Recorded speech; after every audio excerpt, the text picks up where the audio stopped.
Justice Mansoor Ali Shah जो कि senior most जज थे, इंतहाई काबिल हैं अभी भी। आज उन्होंने इस आईनी तरमीम के ऊपर अपना इब्तदाई रद्द-ए-अमल दिया है। आज एक केस की समाअत हुई सुप्रीम कोर्ट में और उस बेंच में शामिल थे दो जजेस, जस्टिस मंसूर अली शाह और जस्टिस आयशा मलिक। ये आयशा मलिक साहिबा जो हैं ये भी 8 उन जजेस में शामिल हैं जिन्होंने मखसूस नशिस्तों के हवाले से फ़ैसला दिया। मेरे कल दोस्त बैठे हुए थे तो वो तबसरा कर रहे थे कि मंसूर अली शाह साहब का एक जुमला जो है वो शायद उनके इस कैरियर पर भारी पड़ गया, जिसमें उन्होंने कहा था कि PTI was and is a political party. तो ये कहीं ना कहीं बहुत सारे लोगों को नागवार गुजर गया। कुछ लोग कहते हैं ऐसा, लेकिन अगर वो ये ना कहते और चीफ जस्टिस बन जाते, या अभी भी कोई पता नहीं है कल क्या हो आगे। अभी स्ट्रॉन्ग चांसेस तो जस्टिस याह्या अफरीदी साहब के ही हैं, लेकिन कुछ पता नहीं। अभी कमेटियां बन रही हैं, अभी काम शुरू हो गया। वैसे ये सारा कुछ जो भी कमेटियां बन रही हैं, सेनेट से बंदे लिए जाएंगे, 4 कौमी असम्बली से डाले जाएंगे, पार्लिमानी रहनुमाओं को लिखा जाएगा। ये सारा कुछ जो हो रहा है ये सब फॉर्मेलिटी है। बैक एंड पे जो चीज़ डिसाइड हो गई है कि हमने इस बंदे को चीफ जस्टिस बनाना है और इसको प्रिजाइडिंग जज बनाना है, सब कुछ तय है, सब कुछ। ये सिर्फ फॉर्मेलिटीज़ हैं।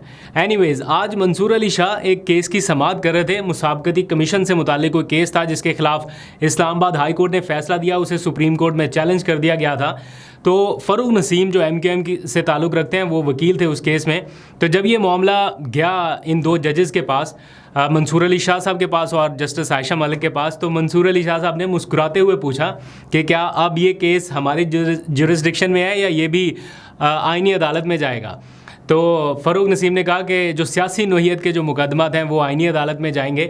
तो मंसूर अली शाह साहब ने कहा कि अब ये मामला काफ़ी दिनों तक चलता रहेगा और उन्होंने इस केस की समाअत बल्कि 3 हफ्ते तक मुलतवी कर दी, ये कहते हुए कि अभी ज़रा चीज़ें हमारे सामने आ जाएँ, 1-2 हफ्ते लगेंगे चीज़ें अंडरस्टैंड करने में। तो जजेस को भी अभी सही सी आइडिया नहीं है कि क्या है। और मंसूर अली शाह को बहुत ज़्यादा डेस्परेट भी दिखाई नहीं दे रहे। अभी तक उन्होंने बड़ा अपना कूल एंड काम बिहेवियर रखा हुआ है। अगर बन गए वेल एंड गुड, नहीं भी बने तो उनकी तरफ से कोई ऐसी डेस्परेशन शो नहीं अभी तक की गई कि उन्हें ही बनना है।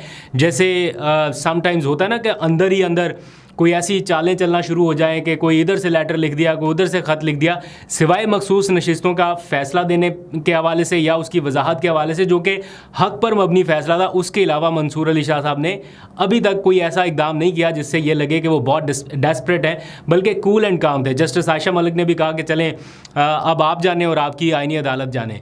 तो जजेस जो हैं वो फ़िलहाल तो कूल एंड काम बिहेवियर रख रहे हैं, लेकिन अगर आगे तक ये मामला जाना है या इसको किसी मंतकी अंजाम तक पहुंचाना है तो जजेस का किरदार इंतहाई अहम है। उन्हें इस तरह से बिल्कुल ही हर चीज़ को एक्सेप्ट करके बैठ जाना चाहिए या उन्हें अपना कोई रद्द-ए-अमल देना चाहिए। इसका कौम को इंतज़ार है और देखते हैं कि क्या रिएक्शन आता है। अभी 8-10 दिन, 15 दिन, 20 दिन लग सकते हैं। इस सारे प्रोसेस में जो PTI के लोगों का किरदार रहा, वो लोग जो मुंह छुपाते हुए फिरते रहे, लिटरली वो जो ऐवान में मौजूद लोग थे ना PTI के, वो चाहते थे कि हम इनकी शक्लें जो हैं वो लोगों को बताएं, दिखाएं कि इस तरमीम में किन लोगों ने वोट डाला है, हमारे कौन से लोग टूटे हैं। तो वो जब लोग PTI वाले जो है ना वो हम तो लॉबीज़ में बैठे थे तो अंदर से एक हद तक ही नज़र आता है, ज़्यादा नहीं देख सकते, मोबाइल नहीं निकाल सकते। तो जो PTI के अंदर लोग बैठे थे उन्होंने सारे लोग अपने पहचान करके लिस्टें विस्टें बना के बताना शुरू कर दिया बाकी लोगों को कि जनाब ये लोग ऐवान में हैं। अच्छा, फिर उन लोगों ने क्या किया कि सोचा कि इनकी तस्वीरें बनाएं और कौम को बताएं कि ये कौन कौन है। तो वो जैसे जैसे तस्वीरें बना रहे थे तो ऐवान में बैठे हुए लोग उसी मुसव्वदे को, जिसको उन्होंने पढ़ा तक नहीं है, जिसको उन्होंने देखा तक नहीं है, उसको वोट करने के लिए आए हैं, वो अपने मुंह के आगे रख रहे थे, शक्लें छुपाते फिर रहे थे अपनी और ऐसा प्रिटेंड कर रहे थे कि हम ये पढ़ रहे हैं ताकि हमारी कोई इमेजेस ना बना ले।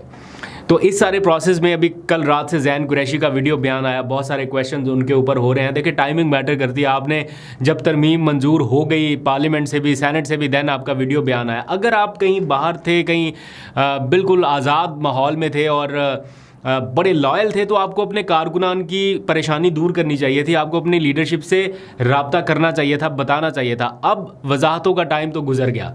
इस सारे प्रोसेस में 2 तरह के लोग हैं। उनके साथ तो सिंपैथीज जा सकती हैं जो कि हर सूरत लॉयल रहना चाहते हैं पार्टी के साथ, लेकिन उन पे बुरा वक्त आया, पकड़े गए और अब वो कुछ कर नहीं सकते सिवाय इसके कि ज़ोर ज़बरदस्ती के साथ जो उनसे कराया जाए वो कर ले। ऐसे लोगों के साथ एक हद तक ही बर्दाश्त होती है ना बंदे की, एक हद तक कोई टॉर्चर बर्दाश्त कर सकता है, उससे ज़्यादा नहीं। तो ऐसे लोग जो सही मानों में इस तरह से ज़रा मसले मसाइल में उलझ गए, उनके साथ तो सिंपैथीज हो सकती हैं, लेकिन अगर किसी ने अंडर द टेबल डील करने की कोशिश की, पैसा पकड़ने की कोशिश की या कुछ भी, वो ख़तरनाक बात है।